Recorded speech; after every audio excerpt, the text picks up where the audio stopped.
ఈశ్వరుడి విషయంలో మనమని ఎందుకు అనాలి? మీ అందరూ ప్రాజ్ఞులు, భక్తులు, మిమ్మల్ని అనకూడదు. నా బోటిగాడు ఏం చేస్తుంటాడంటే ఈశ్వరుడి విషయంలో ఒక తప్పిదం చేస్తుంటాడు.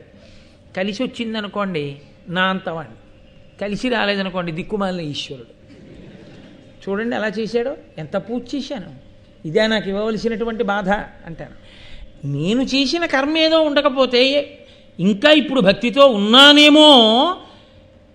ఉన్నానో లేనో కూడా తెలియదు, కానీ 4 మాటలు నామని చెప్పినందుకు ఇంత తగ్గించాడేమో కష్టానన్న ఆలోచన రాదు. మనుష్య జీవితమునందు సుఖదుఖములనేటటువంటివి చీకటి పగలులా, ఎత్తు పల్లంలా, ఓవర్ బ్రిడ్జ్ అట్నుంచి కష్టపడి సైకిల్ తొక్కినవాడు ఆ పైనున్నటువంటి బిందువు దాకా చేరిపోతే ఇంకా సైకిల్ తొక్కక్కర్లేదు. హాయిగా గాలేస్తుండగా అలా వదిలిపెట్టేసి పాటలు అవి పాడకూడదు, జాగ్రత్తగా చూసుకుంటూ సంతోషంగా మళ్ళీ కిందకి దిగిపోవచ్చు. ఎక్కేటప్పుడు కష్టం ఉంటుందేమో, వెంటనే కిందకి మళ్ళీ దిగేటప్పుడు సంతోషం ఉంటుంది. కష్టం వచ్చింది అంటే కనుక సుఖం ఉంటుంది, సుఖం వచ్చింది అంటే కష్టం ఉంటుంది. పెళ్లి చేసుకున్నప్పుడు అమ్మాయ మంచి భార్య వచ్చిందని సంతోషంగా ఉంటుంది.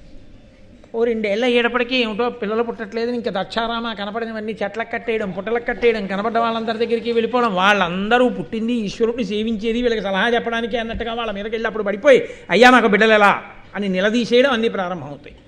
పుట్టాడో కొడుకు, పుట్టిందో కూతురు, ఇంకా వాళ్ళు తప్ప ప్రపంచం ఏది అన్నట్టు పొంగిపోయి ఆ సెకండ్ ఫ్లోర్లోంచి గ్రిల్లోంచి చూస్తుంటే పిల్ల బ్యాగులు వేసుకొని పరిగెత్తుకు వచ్చేస్తుంటే బోట్లతోటి ఆహాహా నా పిల్లల్ని సంతోషపడిపోయి తలుపు తీసి ఎదిరెళ్ళి ఇద్దరిని 2 చేతులతో ఎత్తుకుని, బలం ఉన్నందుకు, పెద్ద చేతులు ఉన్నందుకు ఈశ్వరుడు 2 బిడ్డల్ని ఎత్తుకుని అదృష్టాన్ని ఇచ్చాడని ఇద్దరిని చెరవ సంకన ఎత్తుకుని తీసుకొచ్చి కూర్చోబెట్టి ఏదో 4 హాట్లో స్వీట్లో తీసుకొచ్చి వాళ్ళకి పెట్టి వాళ్ళు సంతోషపడిపోయి బ్యాగులు వేసుకుని మళ్ళీ ప్రైవేట్కి వెళ్ళిపోతుంటే వీడు మురిసిపోవడం. ఈలోగా వచ్చింది ఇంటర్మీడియట్, ఎంసెట్. ఇంకా టీ కప్ పట్టుకుని తల్లి ఒరే ర్యాంకు వచ్చేసింది. వాడు బీటెక్ చదువుకోవడానికి ఎక్కడికో వెళ్ళిపోయాడు. ఏమిటో పాపం వాడు ఉంటే ఈ వంకాయ కూర తినేవాడు, ఏమిటో పాపం వాడు ఉంటే ఈ మామిడికాయ పప్పమ్మ అనేవాడు, ఏమిటో పిచ్చివాడు అక్కడ ఉండి ఆ హాస్టల్ తిండి తింటూ ఎక్కడో ఉన్నాడు. బుడుక్కుని సాంబార్ పోసేస్తారట అక్కడ, ఏం తింటున్నాడో ఏమిటో అని వీడు ఇక్కడ తినలేక బాధపడ్డాం. ఓ పక్క వాడు ఇంజనీర్ అవుతున్నాడని సంతోషపడ్డాం. ఈలోగా ఫోన్లే కొడుకుని కూతురులోనే చూసుకుని సంతోషంగా ఉన్నాననుకో.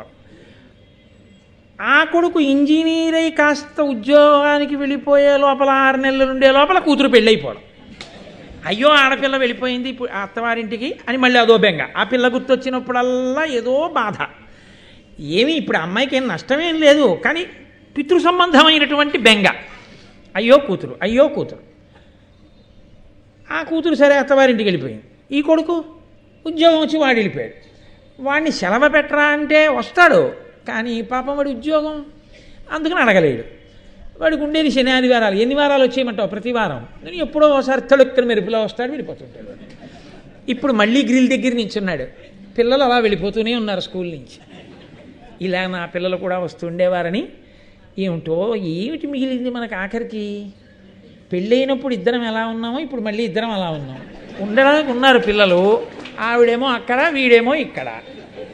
ఫోన్ చేసినప్పుడు చెప్పడం, మీ అమ్మకి జ్వరంగా ఉందిరా అని చెప్పడానికి కూడా బాగుండదు. చెప్తే పాపం పిల్లలు బెంగెట్టుకుంటారు కదా, మీ అమ్మకి ఏమిరా లక్షణంగా ఉందని అబద్ధాలు. ఏమిటి మనం మళ్ళీ ఇద్దరం. ఏదైనా ఇంట్లో మధుర పదార్థం వండితే నేను అది తినడం. ఏమిటి సంతోషం? ఏరి ఆ పళ్ళాలు పట్టుకుని వాళ్ళు సంతోషంగా ఇప్పుడు అని ఎక్కడో కుందడం. మళ్ళీ ఓ మనవడు వస్తాడో మనవరాలు వస్తుందని మళ్ళీ ఓ ఆశ. ఇలా గ్రిల్లోంచి చూసి వీడేదో కొంచెం ఖేదపడుతుండగా గడియారం టంగ్ టంగ్ టంగ్ అని 6 కొట్టింది. 6:15 అయితే దొరగారు వస్తారు, భారతానికి వెళ్ళాలని లోపలికి వెళ్ళి పంచి కట్టుకోవడం కదండి.